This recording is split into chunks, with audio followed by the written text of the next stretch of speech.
This conference will now be recorded. Okay. So a couple of things. So I know you sent me some files, so I want to talk about that.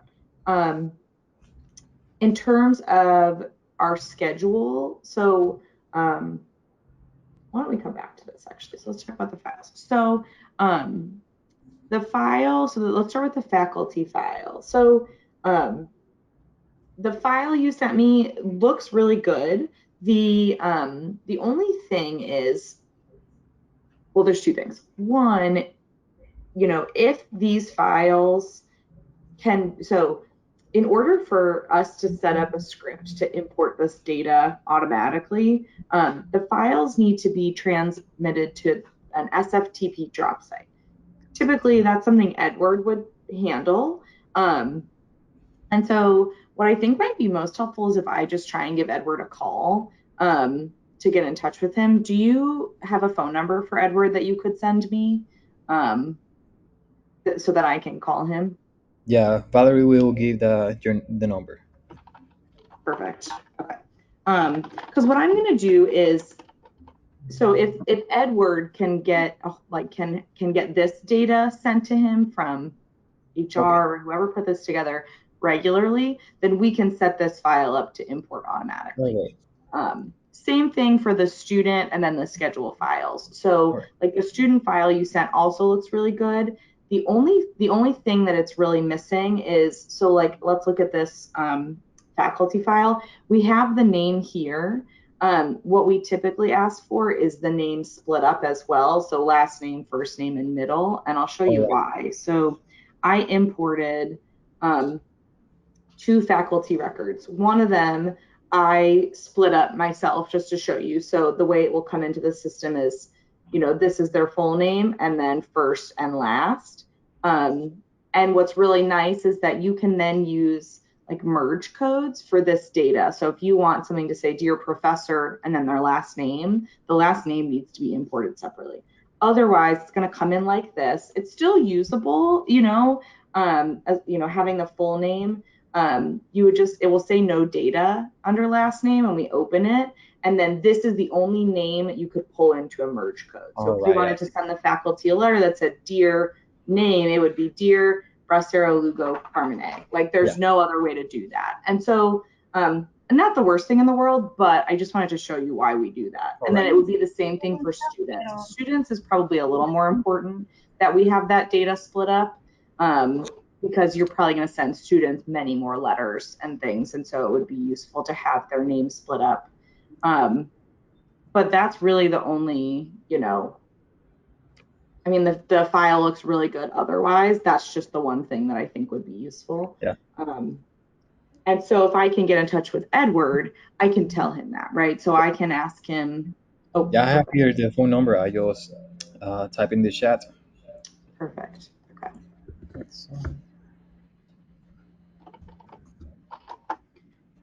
Awesome. And then in terms of this data, so I'm just curious, like, how did you get the data? Sorry, I'm so sorry. Give me 1 second. Excuse me? I'm just giving 1 moment. Oh, here we go. Perfect. Yeah, that will be the number of his office, and the extension will be 3033. Perfect. Give me 1 moment. I'm so sorry. Okay.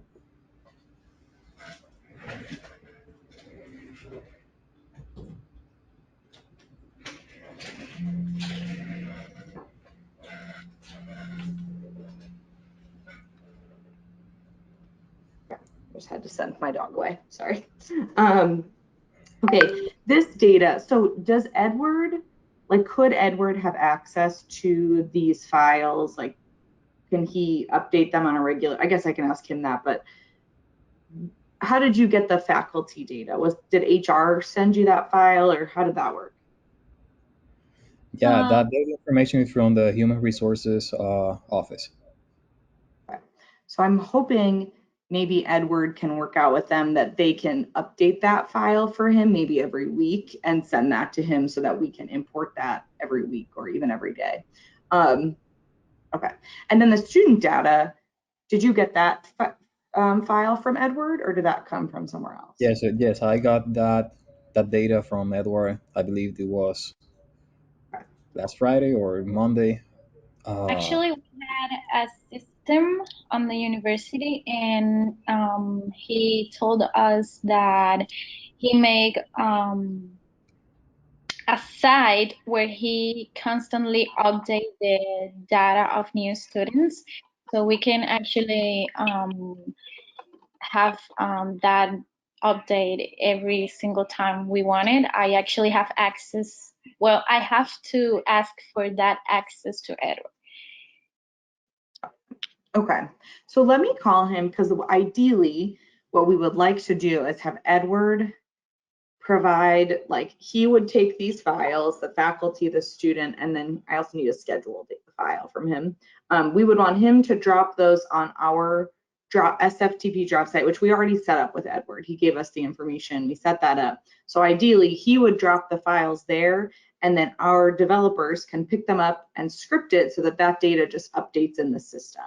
And so I appreciate you sending those to me. I will see if I can get in touch with him to try and nail that part down, so that you don't have to be in charge of that data, right? Ideally, he can automate a process so that it just lands on the drop site and imports into Accommodate, and then you don't have to worry about it.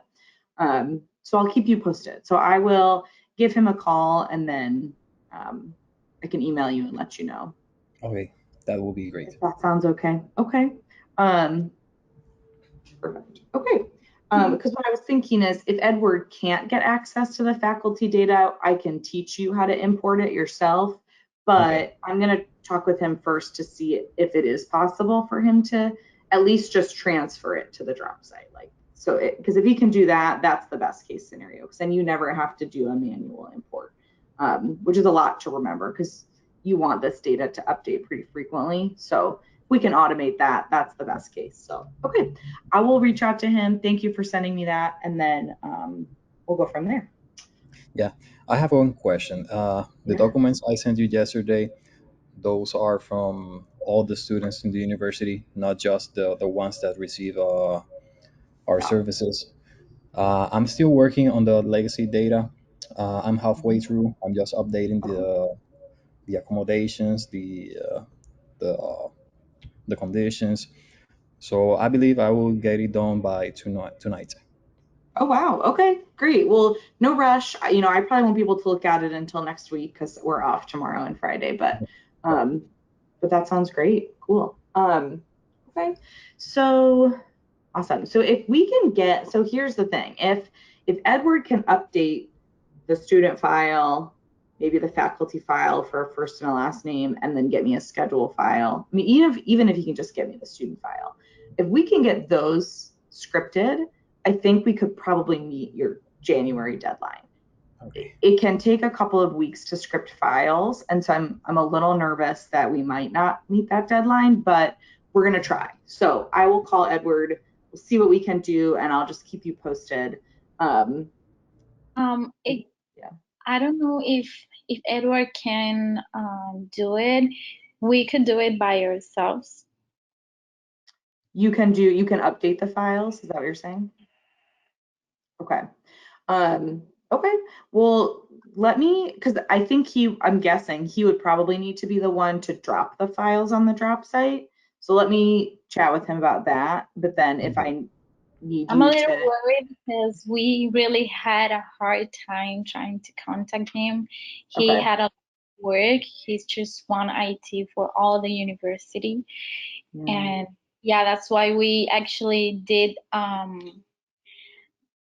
we asked directly to the Human Research Office for the information. Okay.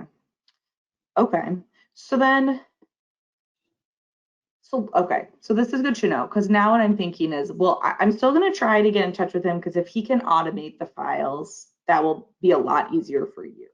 If I can't get in touch with him, when we meet next, maybe I will show you how to do this manual import, so that maybe for the spring, you can import the data yourself every week, every day, you know what I mean? And then and then maybe we can get the import automated when he has a little more time. So I'm kind of thinking that because here's the thing. So in accommodate, you could, without a schedule file, you could still have students fill out requests for accommodations. You could create accommodation letters, right? You can send them directly to the students. You won't be able to send them to their faculty because their schedule data won't be in accommodate, right?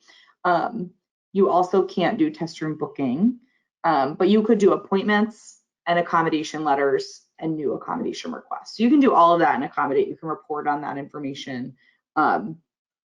We just need a schedule file in order for you to be able to do a lot of other things, right? So that's the one file I have not seen. Do you know if that's being worked on, or have you? Yeah, the schedule data. Valerie, esa es la que debe Marja. Yes. Yes. Edward would ask the director of the register office, but we've been waiting for that. Okay. Yeah, she's the one that has that information. Okay. So then, okay. So what I would say is, so Valerie, if you have access to, I think it's more important. So, well, for both files, really the only thing that I would suggest that we change, even if you're going to do the imports, that's fine. I would still recommend, though, that at least for the student file. The problem is that we are, at least with the es el horario, ¿verdad, Jose? Yeah, the schedule. Yeah, the student schedules. We are actually on process of the new semester, the new so they didn't actually confirm their schedule. So that will be happening on January, I think so. Okay. Okay. Well, so for this file, though, for the student file, what we really need is, in addition to their full name, we need like a field with just their first name and a field with just their last name. And so, you know what I mean? Because that way you could send a letter to a student and you could pull in just, dear, and then put their first name. Otherwise, it's going to be dear Carrero Milan Stephen, like every time you want to email Stephen. And so I would say if you can update, and I'll put this in my email, but Valerie, if you are able to do that or ask for that, that would be the big change. And then next time, I can show you how to do this import, and we can, like I can teach you how to do that. And then same thing for the faculty file. It's the exact same change. We just would need to add last name, first name. If you can get middle, that's great, but that's not as important. It's really first and last that we Yes, the legacy data I'm working currently on, I have different rows, the files, first name, last name, but I don't have any middle name for the students. Is it necessary? All right. No, that's totally fine. The reason we put this in here is because usually this data does exist in your student information system, and then it can be added. And if we don't add it, and it's okay if we don't, it will automatically, if they have a two name, like if their name is Anna Maria or something, it will put Maria in the middle name field. But we can get rid of the middle name field. Yes. So not a big deal. But if you have it, it's great. These are really what's important for faculty and students. So maybe that's what we'll do. I'll ask in my follow-up for you to try and get those fields added. And I will still try to reach out to Edward to see if he thinks we can even start that process. And even if he and I can try to start that process, I can still show you how to manually import so that we can get you at least using student data in the spring, right? So that you can have students submit requests, send out letters, schedule appointments, right? You can do all of that. Okay. I think that's all very good to know. So let's plan to do that. So we need, I got this written down, so I'm going to put that in my follow-up to you. While I have you, can we schedule our next meeting so that we know when that will be, and just to make sure we have that set up so I can teach you how to do the import? Okay. Yes, of course. Great, okay. I do have some time open next week. I don't know if you guys are around, but I have time on, get this out of the way. I have time on Thursday, Friday. It could be Thursday because on Thursday I spend the most of the time here on the office, so that would be me cool. too. Okay. Would Thursday at 10 a.m. your time, would that work? 10 to 11? Yes. Yes, at least for me it works. Yeah. Okay. Perfect. All right. Let me send that out really quick while we're here, because this is way more important. Just want to make sure we have this. The faculty data, I have to put it like on the same template that the students data is. So no, so the faculty, sorry, 1 second.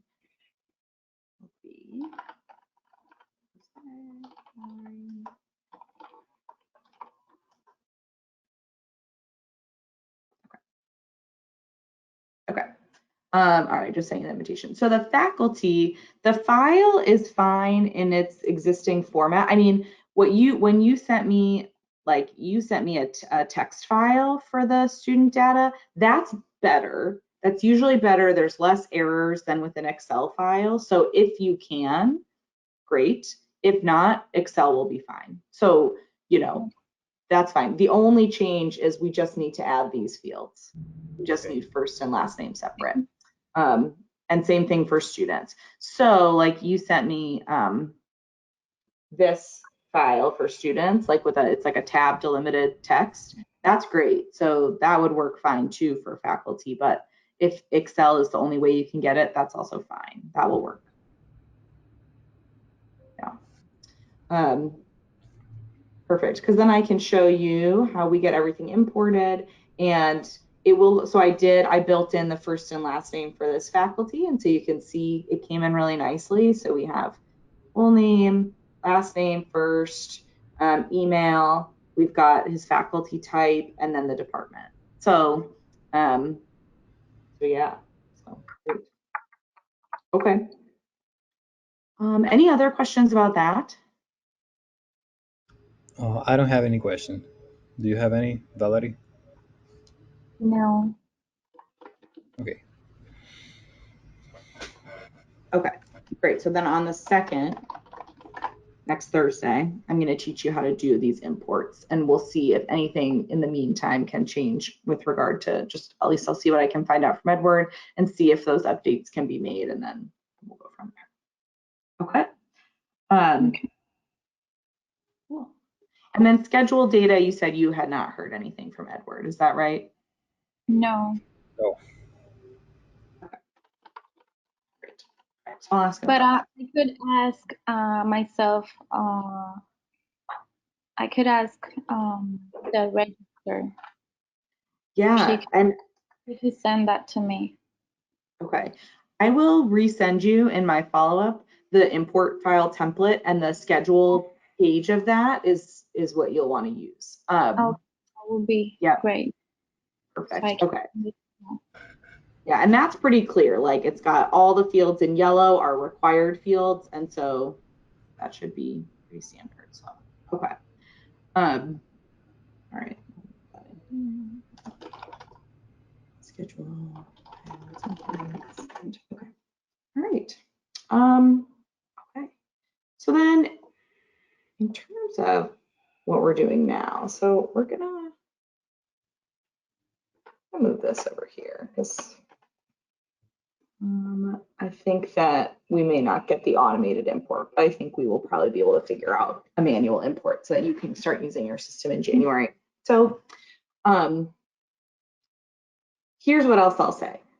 Without scheduled data, these other modules we're talking about, so service provider, which is note taker, and alternative format, those are going to be hard to use, but you can't use them without scheduled data, right? Because you can't assign a note taker to a student in their class without having the class in Accommodate. So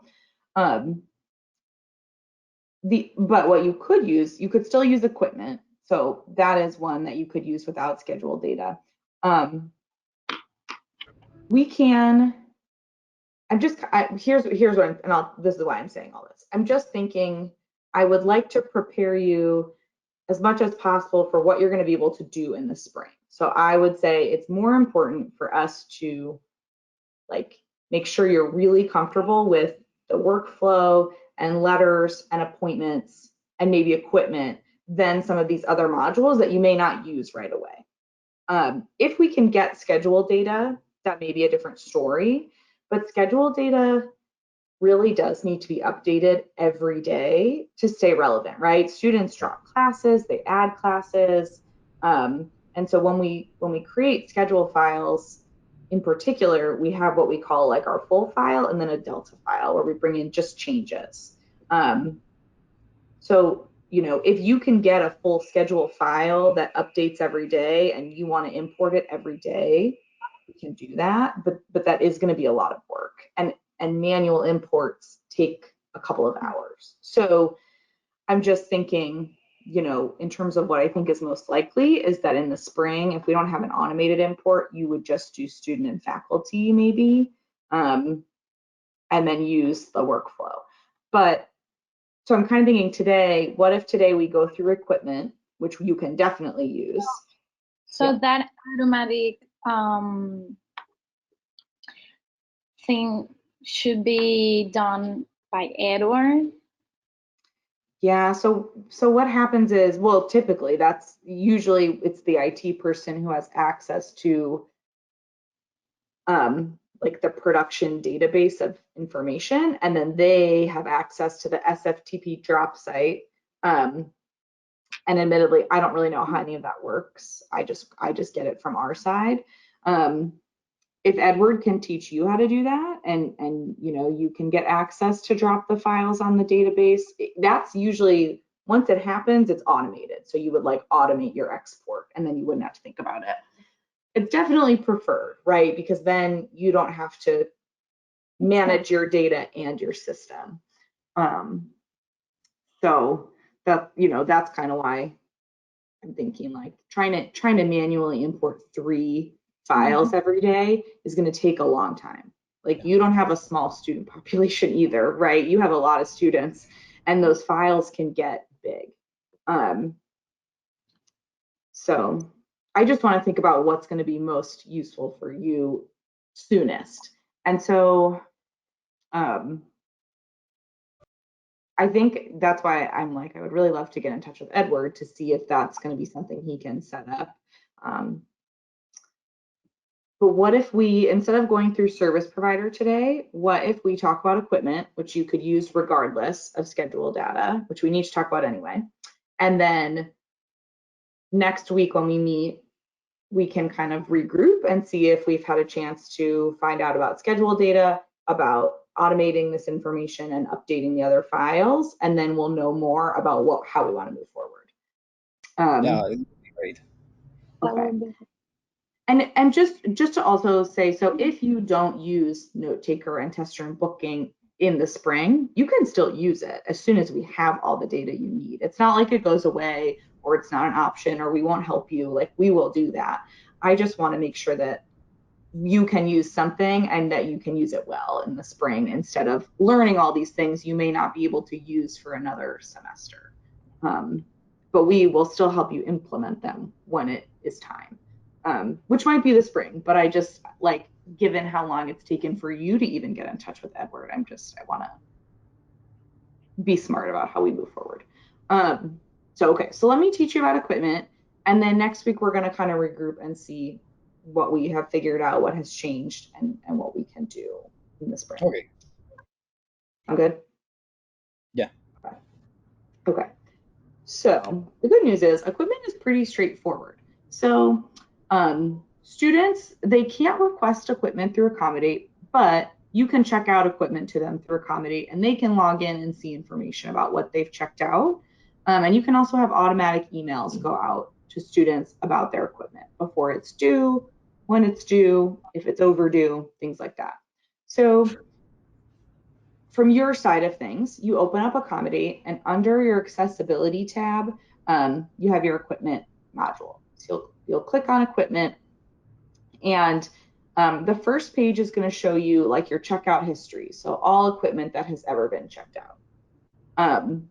You can then see in this next tab what is currently checked out to students, if it's active or if it's overdue. And then you can see your available inventory and your whole inventory. Right now, they're one and the same. So you don't have anything checked out. What does it mean that is check out? Like do you loan, like if you loan equipment out to a Right. student, you know, for a couple of weeks or a semester or something? Okay. Yeah. So then here's the inventory. And so if you have, do you have an inventory of things that you, like a list of things you check out to students that you would loan to students in a semester? Like calculators? Yeah, or like audio recorders or anything like that. Yeah, we have some. Okay. So What else do no, we have, Valerie? Calculadora, grabadora, Recorders? yeah. We had actually a lot. This is just she's like, and it's right here. Yeah. Okay. Well, that's great then. So what we can do. too. Yeah. Awesome. So what we can do is I can send you a template, and you don't have to do this right now because I know you're working on legacy data, but eventually before you launch, I would ask you to fill out this template of your equipment, and I can import that into Accommodate. So we can do it all in bulk. It's much easier to do than adding each piece of equipment individually. And so once we have that import file, I'll import it into Accommodate, and then you'll have a nice long list of equipment and that you can then check out to students. If though during the semester you buy a new iPad or something, you can add that manually as things come in, and so you just would click add new equipment, and then you'll just give it a name. One thing I recommend, and this will be in the template for the equipment, is that if you have more than one of something, like you have 4 iPads, that you just name them iPad number 1, iPad number 2, so that they're easier to keep track of in the system. Yeah, we usually label them. Perfect. So then whatever label you have will be the name. Okay. The type of equipment that they are, this list, we can edit, right? Just like other lists. So these are examples, but you can put whatever types of equipment you like. You can use a location if applicable. Really, the only thing you need is the name and the type of equipment. Everything else is optional. So the location, you can give it a description if you like. You can say what condition it's in. So it's in good condition, poor condition, whatever. And then these are all just optional descriptors, right? And then the last one is status. So the examples they have in here are, working condition, or needs to be fixed, or needs additional parts. I would say most of the clients I work with use condition, like good, bad, whatever, way more than they use status, but you can do whatever works, right? So whatever descriptors you'd like to use, and we can add fields. So if you have like a serial number or other fields that you keep on each piece of equipment, we can build those in. And then you would just save, your new piece of equipment. But I will import in your big list when you have it made. And so we've got equipment in here. And so say student comes in and they need to borrow your new iPad. What you can do is you would find their, case file, right? So one of your accommodated students, so say it's Cora, we're going to open up her accessibility request, going to go into equipment, and there's a button in the middle. It's check out equipment. You can rename these. I know Jose knows how to do that for most of the things. And then you just start to type in the name, and your list of choices will come up. You can also, click on this little question mark, and it will show you your available inventory. And so like you could filter by, okay, but I only want to see the computers. So, you don't have to remember everything in your inventory. There's ways to look it up. And And then you'll put the date your inventory is available or not available. There's it will tell you available, yes or no. Oh, nice. Yeah. So that tool we can manage that tool. Mm-hmm. Yeah. You'll put the date you're checking out the equipment, and then if you know the date that it's due back, you would put that in as well. And then if you just close out of here, it will mark it as not returned automatically. So you can mark it no out of habit, or you just leave it.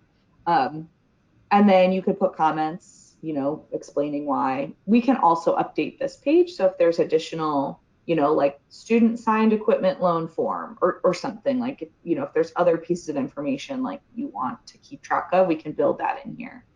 And then you just submit. And then now in Cora's file, I can always look and see, okay, I checked out an iPad to her. This is when it's due. And then there are some automatic emails that you can determine how far in advance it goes out, but there's like a reminder email. So, hey, Cora, the due date for your iPad is approaching, and you could put other information in there if you like. And then same thing for the day that it's due, and then if it's overdue. So, hey, your iPad was due a week ago, and it would only go out if she hadn't returned it, or if it wasn't marked as returned and accommodated. So this is one place to look for it in the student's case file. You can also go back into the equipment module, and you'll find that in currently checked out, or in your checkout history. But if you go into currently checked out, you can see what's active, so what's not due yet, and then overdue would show you any students who haven't returned past the due date. And then Cora, if she logs into accommodate,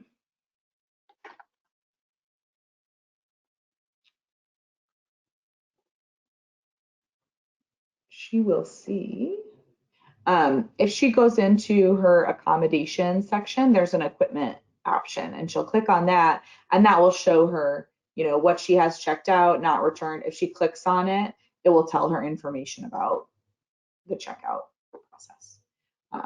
And so, yeah, and then to check it back in, so say Cora brings back her iPad, you want to check it back in, you can open up her case file, go to the equipment tab. Two options, you can edit the record, mark it as returned, give it a return date, or you can select it and go to batch options and mark it as returned. It will mark it as today's date as returned. So if you, are marking it 3 days later, you probably want to go in and edit it so you can pick the date that it was returned. I would say returned, give it a date, and then say student returned iPad, in good condition or something, and then go ahead and submit, and now it will be marked as returned. And so if I go back to equipment, it's no longer in currently checked out. It will be in the checkout history, so I can see that it was at one point checked out, but now it's back in my available inventory, things like that. Do you have any questions? No, I don't have any. Actually, it's very easy.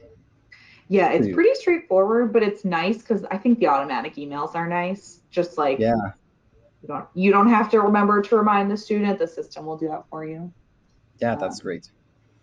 Do you have idea? So what we can do right now is, do you know how far in advance you would like a reminder email to go out to the student to remind them that their equipment is due? I don't know how typically, maybe a week or so. A lot of clients will do a week, like Yeah. 7 days in advance, say your equipment is due in a week, but whatever works for your office. Okay, then 7 days will be ideal, I think. Okay. And then so if an equipment is not returned, you can have hey, your equipment is overdue email sent out. It can only go out once automatically, but do you know how many days after the due date you'd like that to be sent out? A lot of clients will do like 2 or 3 or a week. Yeah. Yeah. Sorry, did you say 2 days? Could be 3. Yeah. 3 days. Yeah, just gives them a little bit of extra time, but yeah, because they will also get an email on the day that it's due saying, hey. So then it's like, they'll get a reminder a week out, they'll get a reminder on the day, and then 3 days later if it hasn't been returned. Yeah, okay. Cool. So that's easy. I mean, and that way, you know, you've given them a 3-day kind of like, because if it gets returned in those 3 days, they don't get that email. So, Okay. you know, that's good. Cool. Okay. And then the emails themselves, like most of our emails, are pretty basic. Like they just don't have, they're just pretty standard. So like your equipment, you know, the reminder. So dear student, and you'll probably want to put these in Spanish, but just says dear student, reminder that, and it will pull in the equipment name is due on, and then it will pull in the due date. So I would say I can send you the list of emails. So it's an equipment reminder, equipment is due, equipment is overdue. I can send you the list of those templates if you want to just type up your own or translate or whatever and send them back and I'll build them in. Yeah, I can work with that. I can translate them or do it. Yeah. Okay, great. List of emails. Cool. And then some schools will put like, if you want to extend your loan, talk to your counselor or something. So if there's any other information they need to know or where to go to return it, like definitely put that in. Yeah, I would take an idea and do it an original one. Perfect. Okay. Okay, so that's equipment. Again, pretty easy. I will also send you the template so that when you have time, you can start to build that. A lot of folks already have a you know, kind of an inventory built out, so sometimes it's easy, but okay, cool.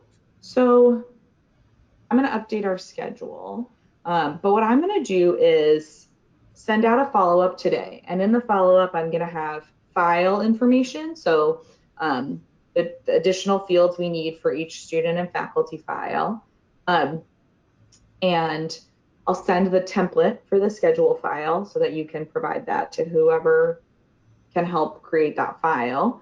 For equipment, I will send you the list of email templates and the equipment template so that you can start to pull that together. I will also reach out to Edward. If I get in touch, I'll send out a follow-up to let you know what we talked about. And then next Thursday when we meet, we'll plan to kind of review what we've learned related to the files, and I will teach you how to do a manual import. And then I would say, then we go back and revisit, okay, do we set up service provider? Do we set up alt format? But I think better to just hold on that for a little bit and make sure that we have the critical pieces in place and then come back to that. Yeah, that would be great. Okay. Yeah, I have one last question about the legacy data. Sure. Besides the student ID, first name, last name, the email address, or disabilities, is there anything else that we need to bring or add to the data? So that would be the case file import, and then accommodations are separate, right? So you have that separate file as well. Okay. Yeah, that's really what it is. As long as we have one file here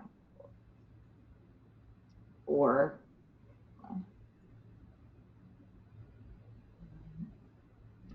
student legacy. So we have one file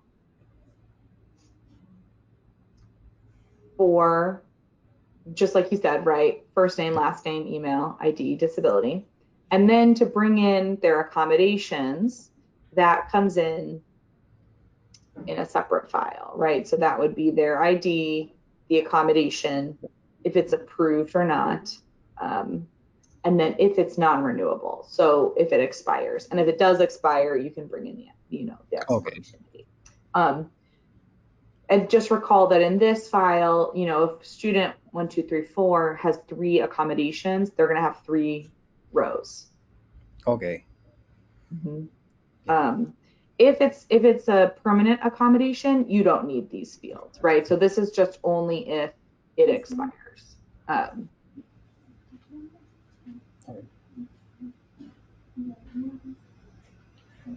Fine. ¿De otra cosa? Fine.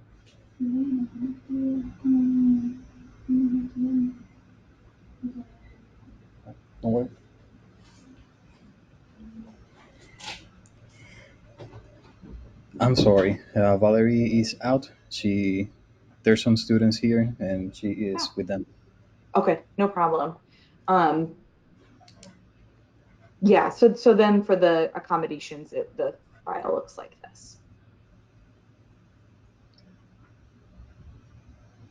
Do you have any questions about that? Yeah. All right. That will be basically all the students we have with their student ID, the accommodations they request, the proof. Yes. All right. And I would say I would focus on active students, right? So students who are still enrolled. Those are the students that I would prioritize, right? Because that's what's most important, is making sure that those students can get in and see their accommodations already in the system and things like that. Yeah, that's why it took me so long, because I was going every student by student, making sure they are active or not. So I didn't include the ones that were not active. Okay, great. Yeah. And I know this file can take a little bit longer. So, if you start to build it and you just want to send me a sample, I can look at it, before you build the whole thing. So just let me know. I'm happy to. All right. To I take will over. see. Yes. Okay. Perfect. Okay. Well, so it sounds like we've got some good follow-ups, and then if you have questions, let me know. But I sent the invite for next Thursday, so I will see you then. I will try and get in touch with Edward before then, and send a follow-up today as soon as we hop off, so that you have all the info. Yeah, I will get it done, those documents, by this weekend, and I will send them to you. Okay. Well, if you need anything, let me know. But thank you so much for your time, and I feel like we've got a little bit more of a plan now, so I feel good about that. And I will talk to you next week. Yeah.